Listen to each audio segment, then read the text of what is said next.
Assalamualaikum warahmatullahi wabarakatuh. Perkenalkan, nama saya Revalina Giska Saputri dari kelas A9A, Program Studi Manajemen Sekolah Tinggi Ilmu Ekonomi Anindya Semarang.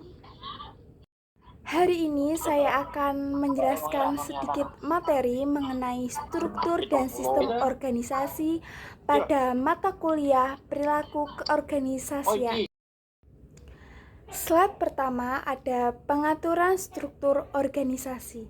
Struktur organisasi adalah pengaturan formal mengenai peran, tanggung jawab, dan hubungan dalam organisasi.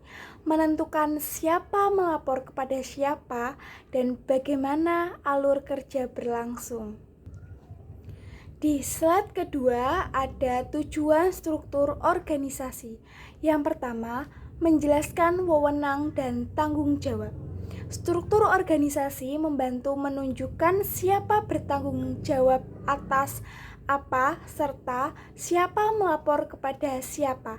Ini mencegah kebingungan dalam pembagian tugas. Yang kedua, ada meningkatkan efisiensi operasional. Dengan pembagian tugas yang jelas, pekerjaan bisa dilakukan lebih cepat dan terorganisir, sehingga waktu dan sumber daya lebih efisien. Yang ketiga, ada mempermudah koordinasi dan komunikasi.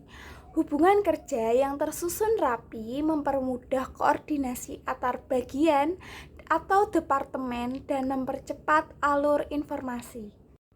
Selanjutnya ada jenis-jenis struktur organisasi. Yang pertama ada struktur organisasi fungsional. Organisasi dibagi berdasarkan fungsi-fungsi utama seperti produksi, pemasaran, keuangan, dan SDM. Yang kedua ada struktur organisasi divisional. Pembagian struktur berdasarkan produk, wilayah, atau pelanggan tertentu. Ketiga, ada struktur organisasi matris, menggabungkan struktur fungsional dan divisional. Seseorang bisa memiliki dua atasan, fungsional dan proyek. Selanjutnya ada contoh struktur organisasi. Yang pertama ada contoh struktur organisasi sederhana, usaha kecil atau UMKM. Yang pertama ada pemilik usaha, lalu kepala produksi, lalu kepala pemasaran, dan yang terakhir ada kepala keuangan. Cocok untuk usaha makanan rumahan, toko kelontong, bisnis laundry, dan lain-lain. Kelebihan struktur ringkas, keputusan cepat. Di slide berikutnya ada pengertian sistem organisasi. Sistem organisasi adalah keseluruhan proses, struktur, dan mekanisme kerja yang saling berkaitan dalam suatu organisasi yang dirancang untuk mencapai tujuan tertentu secara efisien dan efektif.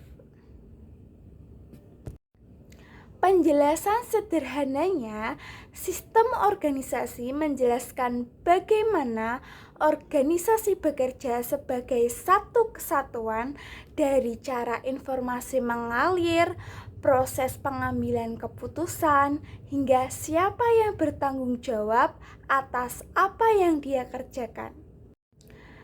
Di slide berikutnya ada komponen sistem organisasi.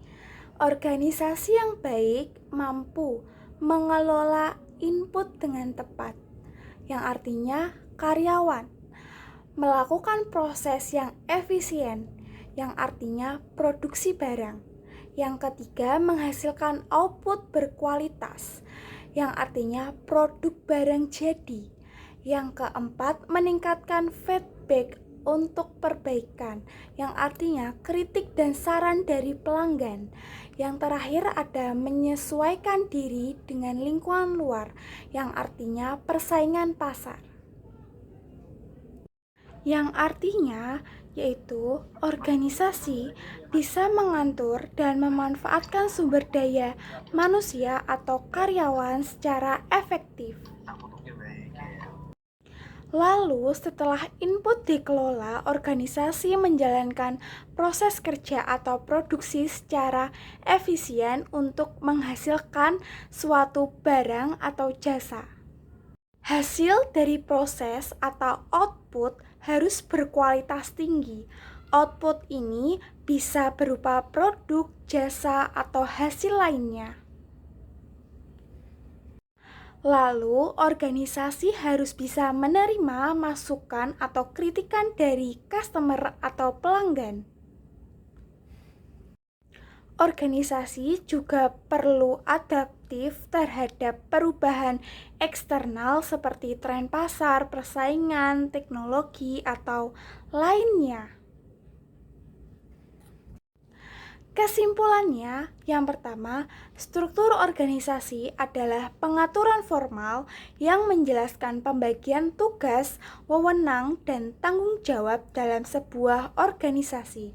Struktur ini memudahkan koordinasi, keefisien kerja, dan alur komunikasi. Yang kedua, sistem organisasi mencangkup cara kerja organisasi secara menyeluruh, mulai dari input, proses, output, feedback, dan sistem ini membuat organisasi berjalan secara terarah dan terkontrol.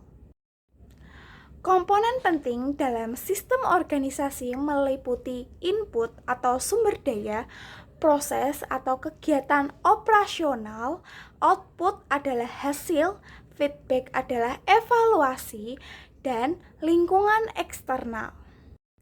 Sekian dan terima kasih.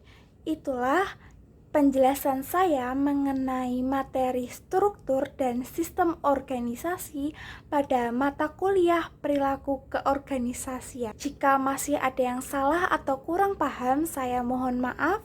Wassalamualaikum warahmatullahi wabarakatuh.